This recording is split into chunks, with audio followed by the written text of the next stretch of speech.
Bankai, Bankai, Bankai. Hearing this hasn't gotten old, and I found myself like a little kid imagining my own Bankai, but first I would need my Zanpakuto, and I wonder what name it would be.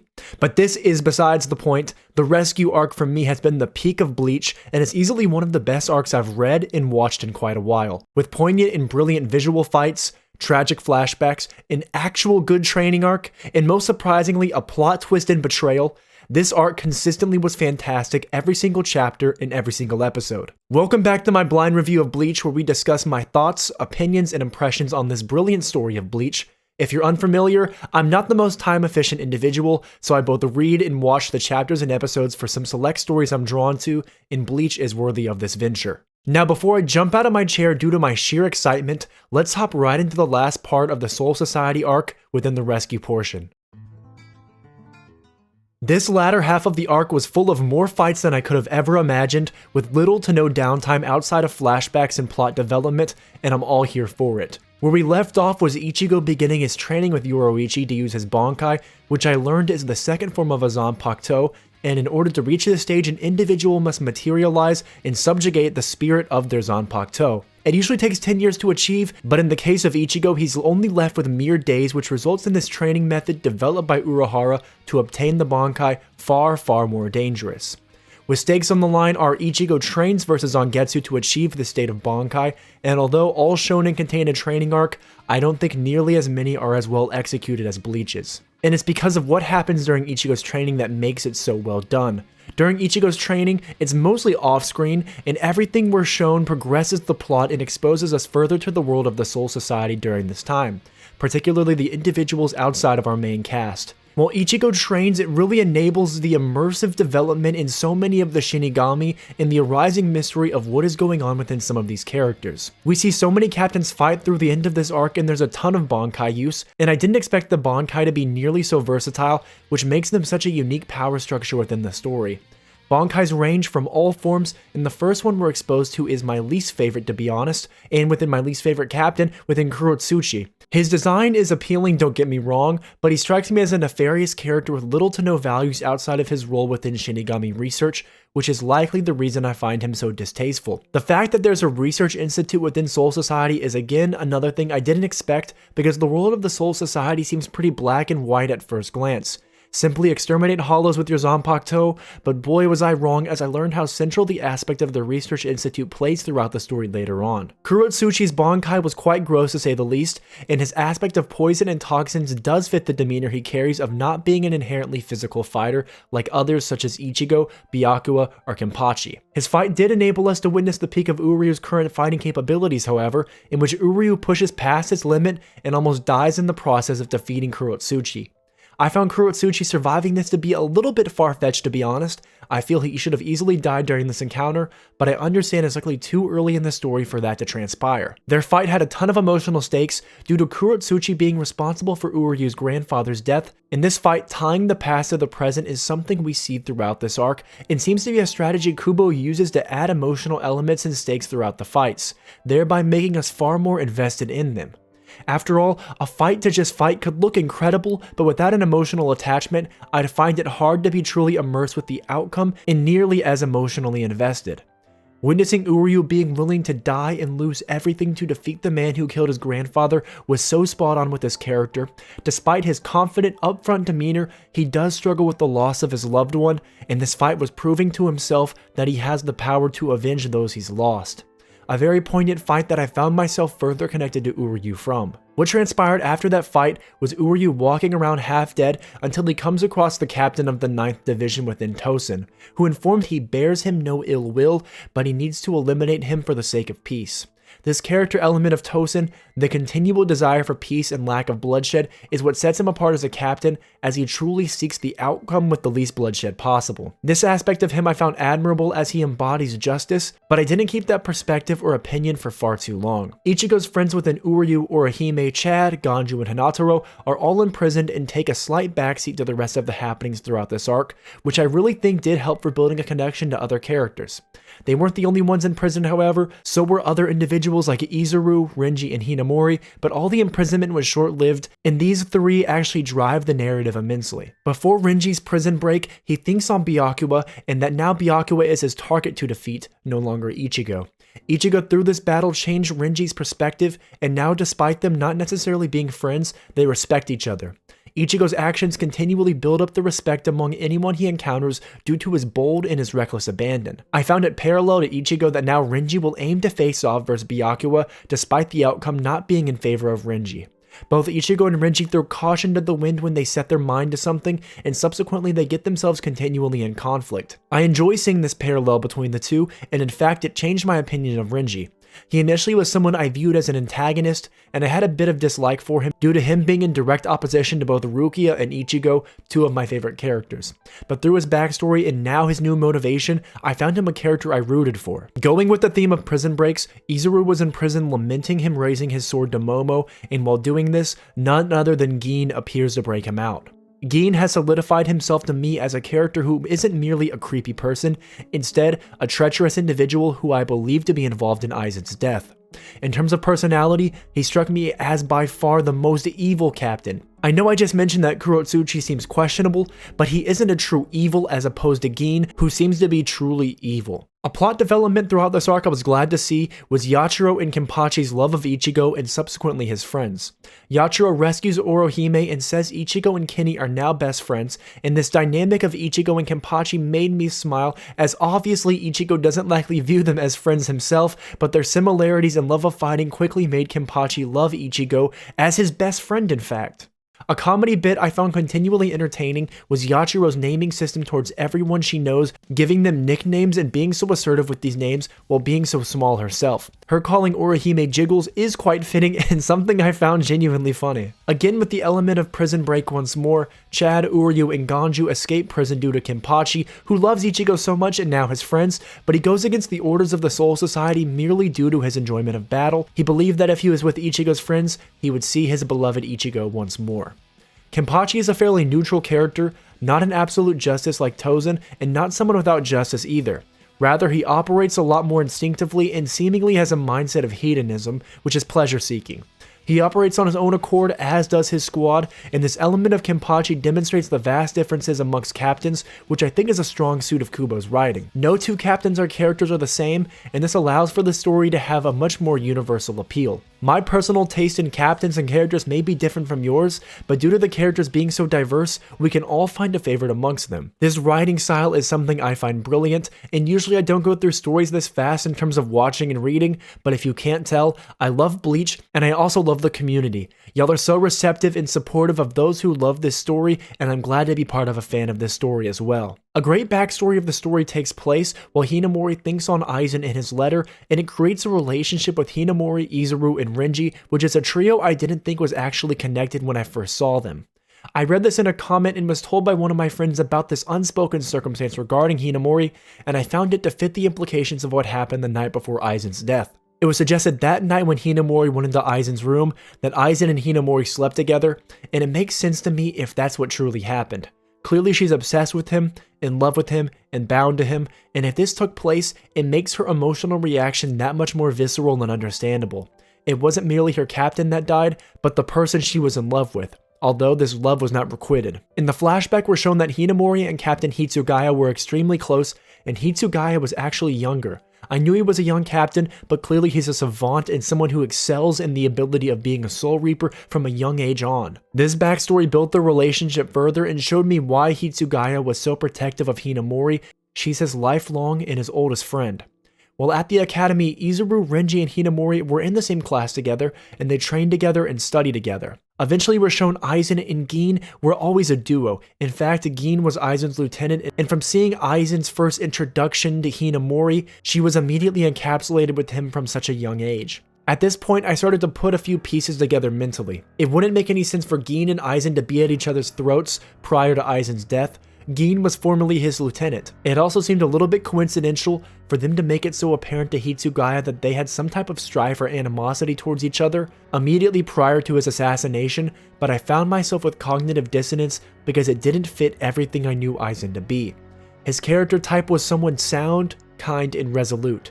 Again, that was re-emphasized through him and Gin saving the students from a huge hollow in the flashback.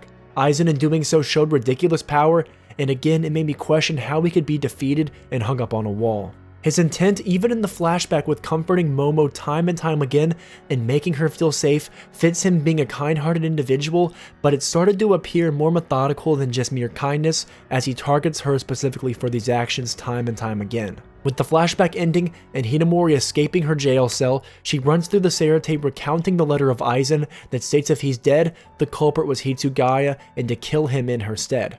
This simply didn't make sense to me. Hitsugaya clearly isn't the one who killed her, and if he did, why in the world would he give this letter from Aizen to Hinamori? These continual questions that arose stirred discomfort and mystery to the clouded circumstances of Aizen, and continually it led me to suspect Gin. To ease the circumstances of the story, we were brought back to Ichigo's training, which led to more information regarding Urahara and Yoruichi. That Urahara was in fact a former captain and the president of the Research and Development Lab, and that Yoruichi was the leader of the Stealth Squad. I knew Urahara was something special, but I didn't expect him to be a captain. This transition on screen to Ichigo's training that was going absolutely great, and we get a little bit of backstory, we're immediately taken back to the dark story at hand. Hitsugaya confronted Gin and Izuru, and Hitsugaya, before being able to fight Gin, is confronted by Hinamori, who in a state of emotional instability tries to kill Hitsugaya, her eldest friend, for killing Aizen. The apparent motivation of Hitsugaya was to steal the Syokyoku and destroy the entire Soul Society. Hinamori, not being able to see reason or logic, is knocked out during combat, and then Hitsugaya and Gin fight. During this fight, there's immense swordplay and hand-to-hand combat. The ice theme of Toshiro is one of my favorites thus far, and it fits his lighter aesthetic in terms of his coloring. This fight had immense emotional stakes, Gin being responsible for Hitsugaya's oldest friend within Hinamori's state of being, and now the death of Aizen. During this fight, we see Hitsugaya's ice dragon, and I sure hope we see more of it throughout the story, because it looks genuinely crazy. The fight ends in a bit of a stalemate, however, but due to there being no Bankai released, it made me think that Gin was merely toying with his prey, and that Hitsugaya wasn't going all out either. At no point did Gin seem like he was going to lose, especially due to his expression that never changes. After the fight, the plot progresses fast once more.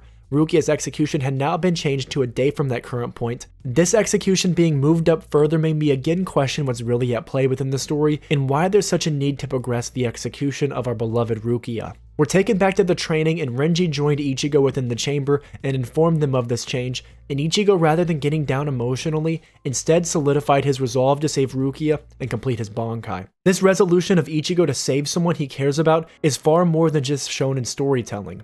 In life, there's two paths we can take when faced with such terrible news. It's either ascension or aversion. We can rise above, or we can submit to the unfavorable reality of the circumstances at hand. Ichigo chooses the former, which I think is something we should choose time and time again. Within Ichigo, he finds his purpose to save Rukia and his friends. Doing so, he's moved away from his sullen and depressed state of mind. He's found something to live for, a true goal. As someone who at times struggles with mental health myself, I find this refreshing and a reminder to time and time again choose the path of optimism and find our true purpose, never accepting defeat and never submitting to the circumstances at hand. Once more, these themes remind me of why I fell in love with this kind of storytelling.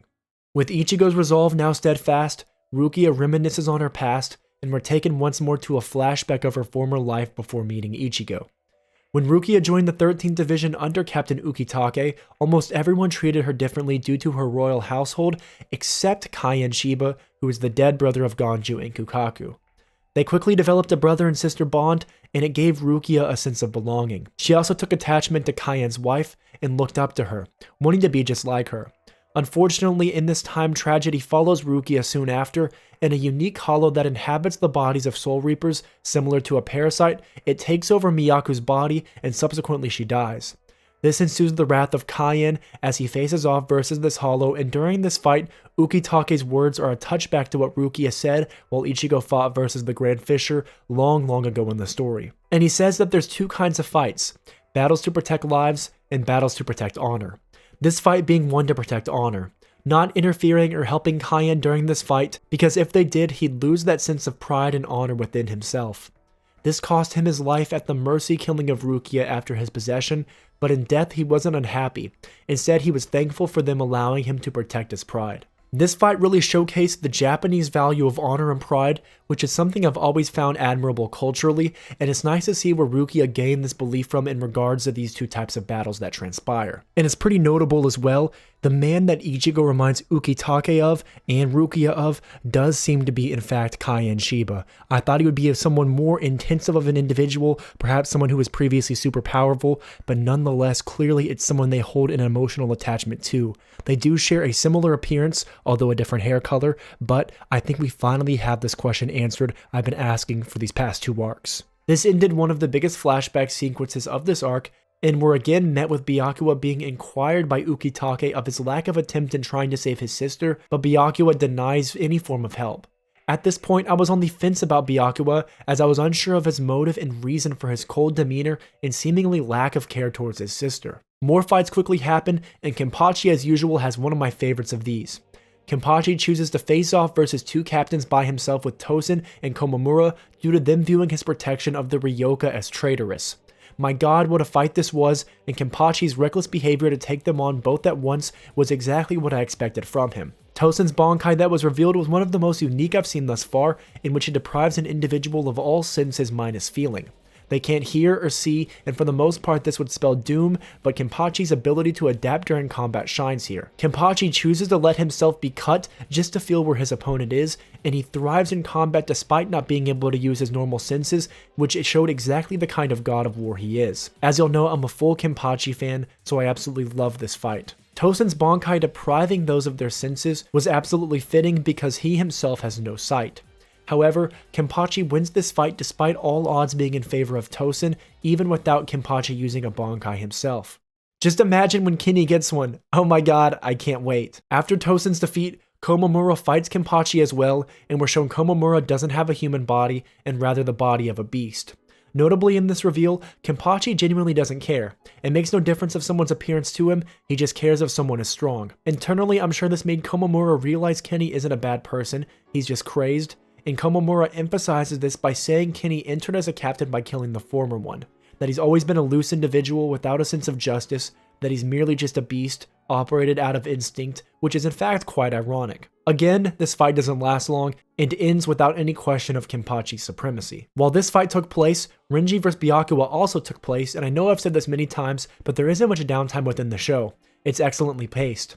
Roughly 20 episodes after Renji was defeated, he's already battling Byakua. In this fight, we see Renji improves fast just like Ichigo, and he uses his newly acquired Bankai. Renji's Bankai was more traditional in the sense that it mirrors his sword's appearance, but Byakua points out the flaws within this, and the fact that Renji's Bankai was so big and hard to move. During the fight, Byakua's noble aura shines once more as he looks down on Renji, calling him a monkey clawing at the moon. Byakua releases his Bankai for the first time, and it fits his beautiful flower-themed style and aura of nobility.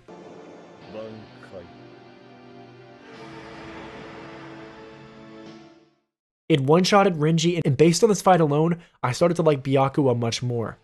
I watched this episode in both sub and dub, and I think the sub's delay after saying Bon, then Kai, is much better. Rather than simply just saying Bankai, the Bankai is much more emotionally hitting in my opinion, especially with the deep voice of Byakua. And I'm sure upon me saying this, you're probably thinking, hiXtrah, you are an absolute psychopath. Why are you watching it in sub and dub and reading the manga? I'm not really sure, I just really enjoy getting the full experience of Bleach thus far. During this fight, I liked seeing Renji's unwavering desire to win, despite clearly not being able to. The panels are side by side as both Ichigo and Renji say that they swore to save her, that they in fact swore to no one but themselves. This parallel was super emotional in this scene, and my god, all the previous dislike of Renji I have is completely gone, and I apologize for ever not being a fan of him. With these fights, the climax of the arc approached, and I didn't know if I could fully handle it emotionally, but nonetheless I found myself binging these episodes, which is a rarity for me. As the execution approaches and Rukia is led there, Gin comes by to greet Rukia and tease the fact that he'd save her and his friends. And Rukia breaks out in a cold sweat as she feels strangled by his presence like a snake, and I didn't see this comparison until then, but it's so perfect. Gin, in terms of an animal, definitely mirrors a snake, and kinda reminds me of Orochimaru from Naruto, who again is snake-themed. This brief encounter broke Rukia's resolve, and at this point there were no questions in my mind that Gin was responsible for Aizen's death, and that he was the traitor of the Soul Society. I was right, yet simultaneously wrong. As the attendees begin to come into the execution, One of the last people in attendance was Byakua, and he arrives and again turns his head away from Rukia, not even acknowledging her before her own death. Rukia's last words, her last request, were to spare her friends. In moments prior to death, Rukia, who remains still as my favorite character, cares for others before herself. And Captain Yamamoto, in response to Rukia's request, says they'll honor her request, despite it clearly being untrue. With just minutes before she's executed, we see Ukitake retrieve a shield, and Hitsugaya rush around the Serate as well. As the execution progresses, the Seokyoku was different than I imagined. It took the appearance of a phoenix, and given it was said to have the power of 1 million Zanpakuto, I figured it'd remain in some type of sword state, but I guess this is why it's so rarely used. Moments before her execution, Ichigo, who we hadn't seen complete his training, he arrives and stops the Seokyoku casually. I continually love how powerful he becomes. If the power structure of this execution blade having 1 million Zanpakuto, God knows how powerful Ichigo is to stop it. And he's not alone. Ukitake and Shunsui both spring into action, and it was clear Ukitake would help, but I didn't know the relationship of Ukitake and Shunsui being so close at this point, so I didn't expect Shunsui intervening as well. I truly had belief that at least some captains wouldn't allow for this execution, and I'm so glad there's a sense of justice even amidst the chaos. This moment of saving Rukia and Ichigo's willingness to fight anyone who stands before him solidified Ichigo as a top-tier protagonist to me. I know this theme is common among shonen characters, but Ichigo's duality of sullen while simultaneously unwavering and confident I find more unique than other characters. Seeing Ichigo so steadfast and without fear genuinely was inspirational. I found the anime to be superior to the manga in this scene, as they did a phenomenal job with the music and sounds when Ichigo arrived and stopped the Seokyoku.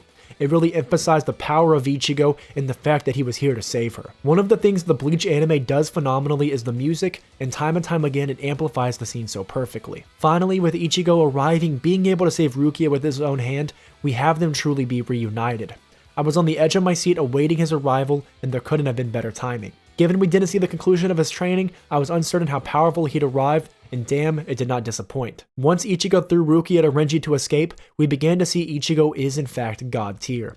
He incapacitates 3 lieutenants even without the use of his Zanpakuto, and then blocks Byakua immediately after, matching the speed of who I believe to be the fastest character in the story thus far. In the beginning of their fight, many questions arrive from Ichigo, such as why he won't save his sister, but Byakua tells him that he wouldn't understand even if he explained it to him, and that in fact if Ichigo beats him, he'll tell him then. During their fight, Ichigo continually takes dominance both in speed and power, and they push each other to their limits.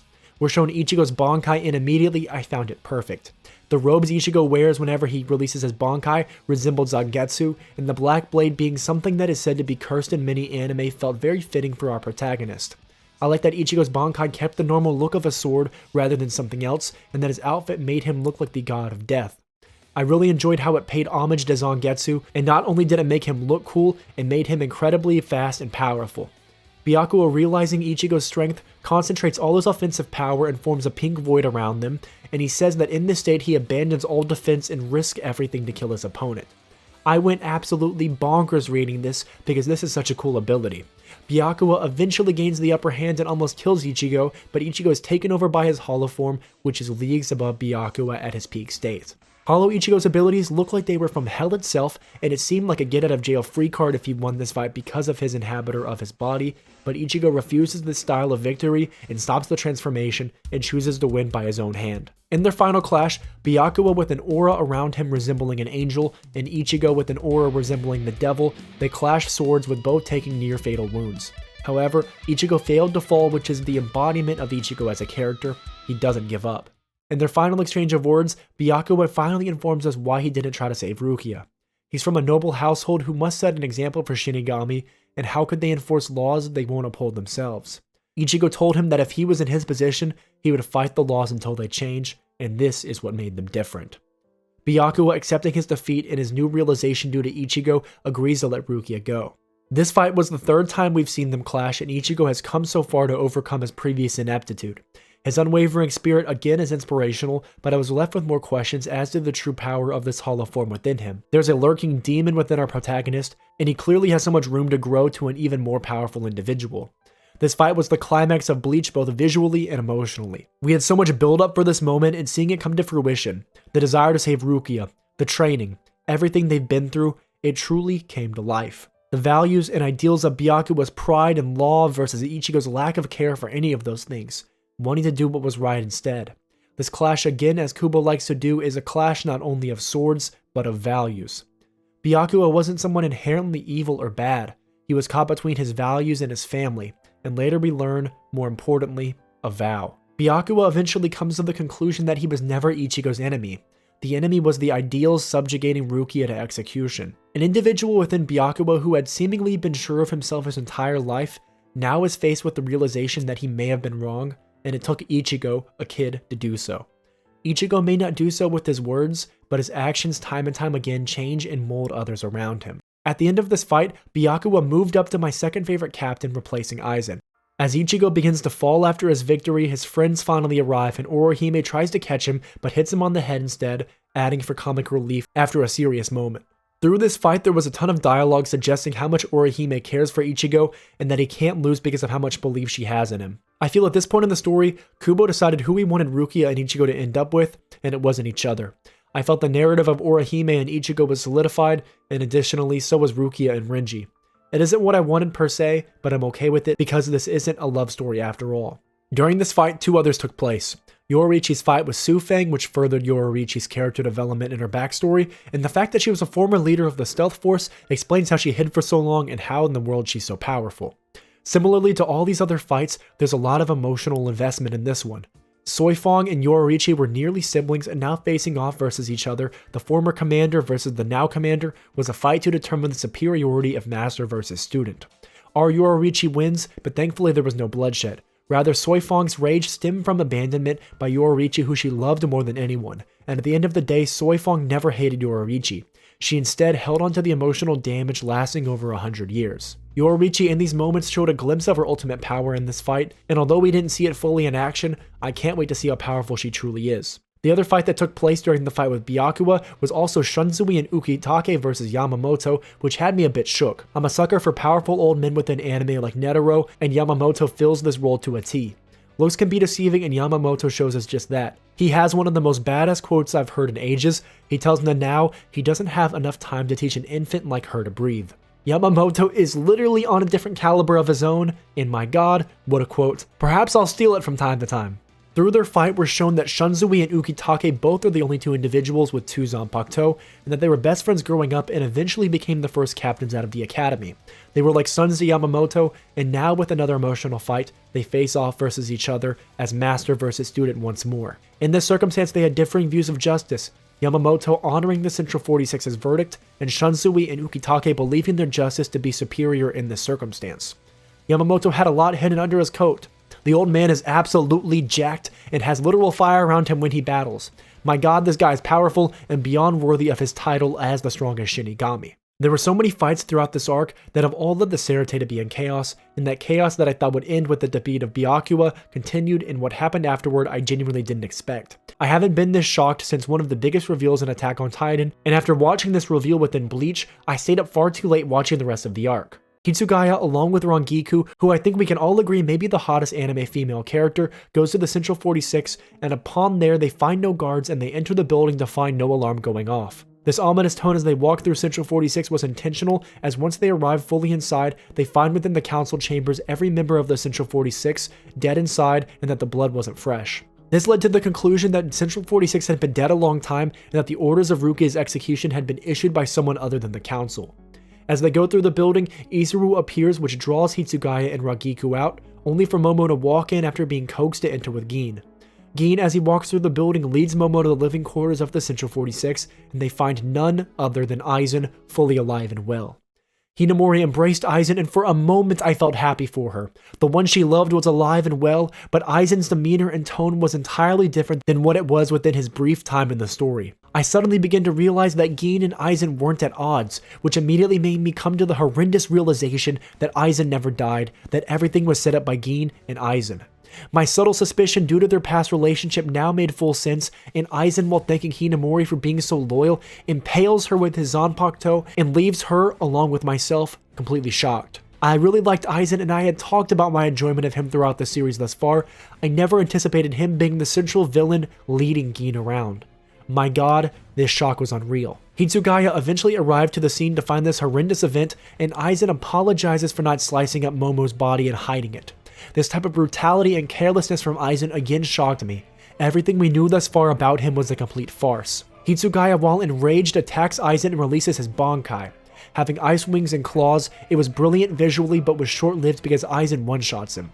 I've never seen a captain lose so easily, but this is just a testament to Aizen's strength. Unohana, who arrives, questioned Aizen's ability, and it may be one of the most interesting one of the story thus far. His ability of complete hypnosis, which makes the target misinterpret everything about what's in front of them, it seems to work quite like Genjutsu, which is how he was able to fool everyone about his own death. Aizen, not only with extraordinary power, but with an ability of mass deceit, makes for a perfect kit for Sosuke Aizen the traitor. I will admit, the way his power works fully is a bit convoluted to me, and I'm unsure the exact detail of how it works, but I really enjoy it as abilities within Bleach seem to coincide with the disposition and personality of the individual who wields them. Aizen, Gin, and Tosen, who have been the traitors all along, confront Renji, and in the subsequent moments I was on the edge of my seat. Isane informs all of the Serete about the treachery that's transpired. My god, I know the captains were rushing to the scene, and I was awaiting a giant fight to break out. Aizen's quote to Renji yet again brought chills to me. He told Renji his persistence is ill-timed because it's difficult for him to step on ants without crushing them. Aizen's superiority and power yet again are proven through his godlike disposition and demeanor. Moments before Rukia and Renji are killed, Ichigo arrives, and for a moment we have a sense of hope. And the anime brought this sense of hope through playing Ichigo's OST as they prepare to face off versus Aizen. It made me think that maybe they'd be able to do something, but in an abrupt moment they're both one-shotted and the theme cuts immediately. Aizen is clearly leagues above any other captain we've seen thus far, except for perhaps Yamamoto. Aizen recounts that everything has gone according to his plan. The Ryoko's arrival to the Serete, outwitting all the captains. Every single detail was methodical and planned out. There was no error from Aizen at any point. Through this speech we begin to understand his motives. Soul Reapers have a limit of power and eventually reach a wall determined by their potential. Aizen aims to break through these limits, which can only be done through holification, either holifying a Shinigami or giving Shinigami powers to a hollow. It allows for removing the power limit barrier. Aizen long tried for this, but it was never perfect. The only one who was able to do this was Urahara through his creation of a Hyogoku, which he eventually tried to destroy. This further plot twist again shocked me because Urahara, in order to find the Hyogoku, implanted it within the soul of Rukia Kuchiki, and within the Giga he made Rukia, she would gradually become human and thereby conceal it. I don't understand why Urahara chose Rukia for this, but it seems outside of his character. But the more I learn of this story, the further questions I have that arise of this mysterious individuals I thought I knew. Through Aizen's explanation of how to overcome limitations through holification, I immediately thought of Ichigo's transformation to a Soul Reaper, and it seemed almost identical to what Aizen described. It seemed very like Urahara to use this method, and now Ichigo has a limitless potential which could explain how he gains power so fast, and seems to only grow exponentially. I'm unsure of the ethicalness of Urahara's method, but Urahara may have some ulterior things in mind in regards to Ichigo's holification. Aizen's speech was interrupted by Komamura, who attacked Aizen only to be defeated swiftly, and I felt for Komamura. His best friend betrayed him, and now he questions the entire validity of their relationship, their experiences, and who Tosen even is. Aizen retrieves the Hyogoku from Rukia's soul, and thank God he didn't kill her in this moment. I would have lost my mind, but soon after he does indeed try to kill her, but Byakua intercepts the attack and now protects his sister for the first time. This moment is so paramount for Byakua's character development, as we can see how much he's grown and changed from his battle with Ichigo. Soon after, all the captains begin to arrive, and I thought it was game over for Aizen. Surely if they fought him all together they'd win, but Aizen with his swagger smiles at the prospect of all of them arriving as they're enveloped by a beam as the Menos Grande arrive to save Aizen, Gin, and Tosen. I don't fully understand how the Hollows knew to do so, but I'm sure we'll learn later on why that's the case. As they ascend the sky, I found it notable that Tosen said he chose the path of least bloodshed. He sticks to his sense of justice despite what it may cost, but I wonder how in the world Aizen's plan to sit atop the world as the strongest individual, ahead of the gods, ahead of anyone, could be the path of least bloodshed. Aizen with his glasses now off and his hair now different, he looks brilliant visually and much more intimidating and villain-esque as opposed to his previous look. My god, the twist was something that was so intensive of his character, and I have to give my props to Kubo. The arc closes out after this, and I'm unsure what will happen next. Aizen now as the central antagonist is something I'm excited to see fleshed out. This arc truly broke every expectation I had, and Aizen's status as a villain is already pretty top tier for me. One of the big things that happens after Aizen leaves is we get to see a flashback showing the struggle Byakua had along with his relationship with Rukia. I found it eye-opening that Byakua's former wife was Rukia's older sister, who had passed away, and I speculate this is perhaps one of the reasons he can't bring himself to look at her. She looks just like his former wife. Byakua, by marrying outside of the royal family and subsequently adopting outside the royal family, he broke the laws of his clan, which led to a lot of internal strife. torn between his promise to his deceased wife to protect his sister, along with upholding the values of his own family. Byakuya swore he'd never break the law again after taking Rukia in. Now with conflicting vows to protect Rukia, along with never breaking the law, he's been carrying a burden, and with Rukia's condemnation, he had no idea which vow to keep. Ichigo opened his eyes that he has the power to change these laws, to reform and do what's right, and now in the moment of saving his sister, he finally understands that. This was a beautiful moment for Byakuya's character, and an insight I felt we truly needed. There isn't much that happens in the closing part of this arc outside of this flashback. We don't see too much of the aftermath of what happens, which I wish we did, but it progresses pretty fast, and Ichigo and the gang eventually return to the human world without Rukia, which did sadden me, but I doubt it's the last we're seeing of her, and I'm itching to start the next arc. And don't worry, I'm skipping the long filler. The Soul Society arc was fantastic and had me on the edge of my seat. We witnessed the best fight of the story thus far within Ichigo versus Byakuya. We get amazing development of so many characters, specifically the captains, and we also get the biggest plot twist of the story. Kubo's use of emotional fights through storytelling and intricate connection to the past is phenomenal, and it really makes each fight much more than just Bankai versus Bankai. It's fantastic and enchanting storytelling. I enjoyed this arc from start to finish, and I am now a full Bleach supporter. I love this story, and if you can't tell already, I love talking about it. Betrayal, amazing fights, fantastically designed characters. What is there not to like? This concludes my blind review of the Soul Society arc, but don't you worry, there'll be far more reviews of Bleach's upcoming arcs to come. There's so many questions that I now have within the story. Where the hell does Bleach go from here? How powerful will Aizen become? When will Kenpachi and Ichigo sit down to have a beer? I guess we'll have to wait and see. If you enjoyed this video, please do consider dropping a subscription, as it really helps out my channel. These videos are a ton of effort to make, so any support you give me really means a ton. As always, be greedier.